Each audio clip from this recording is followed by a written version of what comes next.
Hai, halo Cancer, kita balik lagi di channel Indri WS. Kali ini aku mau bacain general energinya kamu Cancer di 3 bulan ini. Dimulai dari Mei sebenarnya, Juni, terus Juli. Cuma karena di uploadnya di bulan Juni bukan berarti terus basi, di Mei-nya nggak juga. Ini karena energi, jadi bisa sudah terjadi, bisa sedang terjadi atau belum terjadi. Jadi lebih fleksibel di sini. Energinya kolektif, Sun, Moon, Rising, Venus. Jadi bisa resonate, bisa nggak buat kamu. Kalau di sini nggak dirasa resonate, kamu bisa cek di video berchart kamu yang lainnya. Di sini apa yang dibacain bisa jadi tuntunan buat kamu, panduan buat kamu, atau review sebenarnya terhadap hidup kamu sendiri. Jadi apapun yang lagi kamu fokusin sekarang, mau itu relationship atau pekerjaannya kamu atau hubungan kamu dengan lingkungan atau keluarga kamu. Jadi apapun yang kamu fokusin bisa kamu cek di sini. Oke? Cancer, energi kamu di overall ya, di 3 bulan ini aku ngerasanya memang ada keinginan dari kamu untuk bisa lebih memperbaiki hidup kamu. Apapun itu yang kamu fokusin ya gitu. Jadi ada yang kamu pengen tingkatin dan sebenarnya kamu lebih pengen ya udah gue jalanin aja deh apa yang harusnya gue jalanin saat ini. Kamu udah nggak mau kebanyakan mikir, kayak udah capek untuk mikir dan mulai kayak ada yang udah kamu filter, mana yang nggak sesuai lagi kamu buang gitu. Jadi memang di sini kamu lagi proses pendewasaan diri, cuma aku ngerasanya masih ada energi bingungnya juga di kamu. Ini harusnya seperti apa? Ada memang hal-hal yang sebenarnya kamu nggak ngerti harus apa, dan ego kamu tuh masih suka mengganggu kamu sendiri gitu. Pikiran-pikiran kamu memang kan Cancer ada juga overthinkingnya juga, suka overthinking. Jadi ini yang suka mengganggu kamu. Kadang kamu moodnya bagus, kadang moodnya drop juga, tapi semua karena pikiran kamu sendiri gitu. Ada hal-hal yang sebenarnya kamu nggak ngerti loh gitu. Kamu butuh di sini aku ngerasanya sih memang kamu butuh orang lain, kamu butuh orang yang bisa dipercaya dari kamu. Dan bahkan sebenarnya kalau nggak ada orang lain pun kamu sebenarnya bisa menilai diri kamu sendiri, tapi membandingkan antara kamu yang sekarang sama kamu yang dulu, dan semua pengalaman kamu. Kalau kamu mampu di sini untuk peka adalah kamu bisa belajar dari apa yang sudah kamu lewatin. Kamu pernah ngambil keputusan apa di kasus yang mungkin sama seperti sekarang atau mungkin lebih berat. Di situ gimana perasaannya kamu, jadi kamu bisa mereview itu. Karena aku ngelihatnya sih kamu udah di level yang bingung, tapi nggak tahu gimana caranya minta masukan, minta saran sama orang. Mungkin ada faktor yang kamu nggak bisa percaya orang atau memang nggak ada, dan kamu juga mikir siapa ya yang ngerti sama pikiran gue, ntar gue disalahin lagi, ntar gue nih. Jadi banyak ketakutan sebenarnya di diri kamu sendiri, takut dijudge juga, takut dibilang salah juga, tapi kamu butuh bantuan, kamu kayak butuh pencerahan juga gitu. Kalau kamu masih bingung di situ, kamu bisa mereview hidup kamu sendiri, flashback aja. Waktu itu gue nyelesain masalah gue seperti ini, seperti ini, seperti ini, dan it works gitu kan. Itu bekerja banget, itu berhasil banget. Kamu mungkin bisa mengambil pengalaman-pengalamannya dari situ. Karena di sini aku ngerasanya kamu pengen menyelesaikan, tapi banyak yang tertutup gitu kan.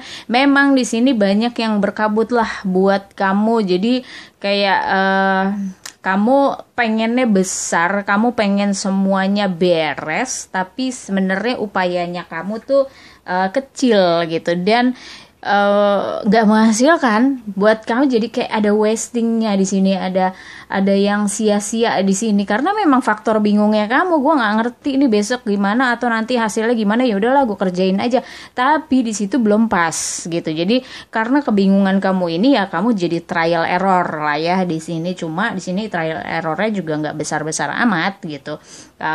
Kamu karena sangat berhati-hati di sini, jadi kamu step-stepnya tuh kecil-kecil gitu. Oh yang ini gagal, oh step lagi kecil, oh gagal gitu. Jadi kayak kamu masih mencari jalan yang terbaik buat kamu sendiri, tapi nggak berani juga kamu melakukan sebuah langkah yang besar. Karena memang kamu ada yang dijaga di sini. Bagaimana kamu menjaga sebenarnya kayak harga dirinya kamu, apa yang ada di kamu, value-nya kamu ini kamu jaga sekali. Dari misalnya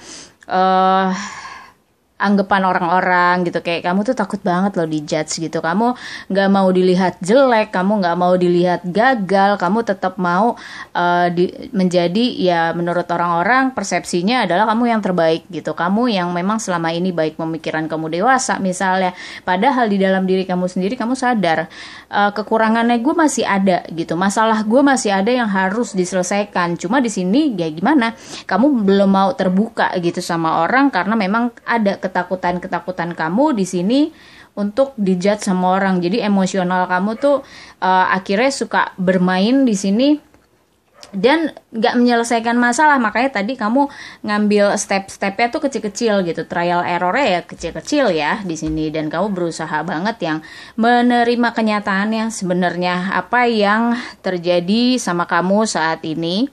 Berusaha sangat-sangat sabar banget karena memang kamu tahu yang sudah terjadi dan yang akan terjadi di sini nggak akan bisa kamu rubah gitu. Memang harus kamu lewatin. Kayak kamu tuh mau ngerubah juga ribet. Yang ada sebenarnya hanya diterima dan diperbaiki sedikit demi sedikit, dan itu kamu tahu kontrolnya ada di kamu.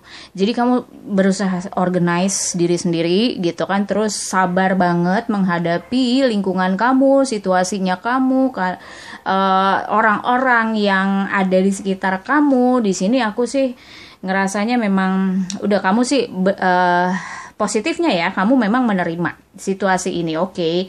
Cuma kamu belum bisa berterus terang sama orang lain, dan justru aku ngerasanya sih kamu banyak menarik dirinya juga gitu.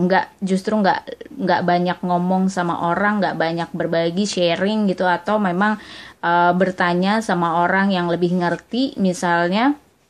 Justru kamu kayak mencari jalan kamu sendiri gitu kan, karena ketakutan kamu masih banyak. Mungkin justru yang harus diatasi saat ini ya ini ketakutan kamu, supaya aku sih ngelihatnya di sini kamu didorong untuk tidak melakukan kesalahan-kesalahan yang sama gitu. Kamu selalu melakukan kesalahan yang sama berulang di sini, dan yang kamu bayangin tuh cuma kayak yang udah lewat gitu. Kamu sering banget yang ngebayangin yang udah lalu gitu. Jadi ini sih hambatannya, karena kamu masih terikat dengan masa lalu kamu, apa yang pernah terjadi di sini. Akhirnya mengulanglah kesalahan yang sama. Kamu masih mengulangi cara-cara lama ya. Jadi belum berani mengambil satu langkah dengan cara yang baru, dengan sebuah pemikiran yang baru untuk hidup kamu sendiri. Apapun yang kamu fokusin saat ini, aku ngerasa akhirnya memang masalahnya adalah kamu selalu mengambil langkah yang menurut kamu itu yang terbaik, tapi ternyata salah lagi gitu. Jadi akhirnya kamu menarik diri, kamu mencoba untuk istilahnya ya udahlah gue diem aja lah, kayaknya gue banyak salahnya nih di sini gitu. Jadi justru itu yang akhirnya tanpa kamu sadar itu adalah penyebab konfliknya gitu. Jadi di sini memang kamu harus benar-benar yang namanya menyadari diri sendiri, kedewasaan kamu seperti apa gitu, supaya bisa menghindari konflik itu. Kamu lihat diri sendiri, kamu berusaha mengerti dulu deh apa yang terjadi sama kamu ini memang harus dari kamu sendiri. Kamu harus jauh lebih berani sih kalau menurut aku ya, mengakui dulu kesalahan kamu. Jangan takut kamu akan dijudge sama orang. Memang gak enak gitu dijudge, mungkin udah sering juga kamu ngerasain yang namanya dijudge sama orang, tapi aku sih ngelihatnya di sini emang pelajarannya kamu gitu. Jadi kamu tidak bisa menghindari apapun itu bentuknya yang kamu lagi pikirin saat ini, tidak bisa menghindari, memang harus sudah waktunya untuk dirubah gitu. Aku sih ngerasa memang mungkin ada hubungannya dengan karir kamu, keuangan kamu, kestabilan ekonominya kamu di sini. Jadi berhati-hati, karena ternyata untuk urusan karir aja, untuk urusan keuangan aja, ini bisa ngerembetnya kemana-mana, ke faktor kehidupan kamu yang lain, misalnya relationshipnya kamu atau keluarganya kamu gitu. Jadi kayak kamu harus hati-hati dengan satu bidang ini. Di 3 bulan ini hati-hati banget kamu ngaturnya, dan sekali lagi lepasin masa lalu kamu yang mengganggu, jangan terikat terus sama masa lalu kamu. Kalau memang sudah harus dibenahi aja, dan kamu harus lebih komit lagi dengan apa tujuan kamu tadi gitu. Tujuan kamu 3 bulan ini adalah memperbaiki kehidupan kamu, semua unsur di dalam kehidupan kamu, bahkan kepribadian kamu sendiri. Di sini aku ngerasanya kamu harus lebih komit lagi gitu. Emang sudah waktunya kamu lepas dari semua bayang-bayang masa lalu kamu yang menurut kamu selalu menyakiti, tapi tetap kamu ulang lagi. Ini permasalahannya, kamu nggak sadar kamu selalu mengulangi kesalahan yang sama gitu. Jadi cara-caranya kamu nggak rubah, cara menyelesaikan permasalahan kamu belum merubah itu. Masalahnya di sini kan. Jadi pesannya buat kamu adalah bukan sesuatu yang membawa kebaikan, meskipun menjanjikan, namun berujung keserakahan. Memiliki segalanya bukanlah kemewahan. Di sini nyambung sama si finance and career tadi. Dari kestabilan ekonomi kamu harus lihat lagi ke diri kamu sendiri. Emang kamu butuh menstabilkan ekonomi ini, atau kamu memang kayak sebenarnya mau lebih dari ini? Ya mungkin di pemikiran kamu adalah preventif gitu. Dengan situasi yang seperti sekarang ini, kamu lebih baik ya udah gue harus lebihin deh, gue tingkatin misalnya income-nya kamu di sini, kamu tingkatin, terlihat lebih banyak maunya, terlihat lebih banyak, tapi ternyata itu buat diri kamu seperti jadi greedy, jadi keserakahan gitu. Nah ini nggak baik gitu. Akhirnya kamu tidak memikirkan diri kamu sendiri, nanti malah melakukan kesalahan dan menimbulkan konflik di sekitar kamu gitu. Jadi lebih baik kamu melihat diri sendiri. Toh kemewahan ini juga nggak selalu yang namanya materi. Ketika kamu mendewasakan diri, itu kamu sudah menambah wawasan yang memperkaya rohaninya kamu, memperkaya kedewasaannya kamu, pengetahuan di dalam kamu, dimana kamu bisa akan lebih wise lagi gitu nantinya, dan kamu akan lebih bisa memperbaiki hidup kamu seperti apa tujuan kamu. Jadi hati-hati juga dalam mengambil keputusan, hati-hati dalam kamu menentukan goalsnya kamu, apakah ini berlebihan atau ini masuk akal, atau ini akan terlihat pesimis atau apapun itu. Coba dicek lagi ke diri sendiri. Oke, Cancer, semoga resonate buat kamu. Thank you for watching. See you next time. Bye bye.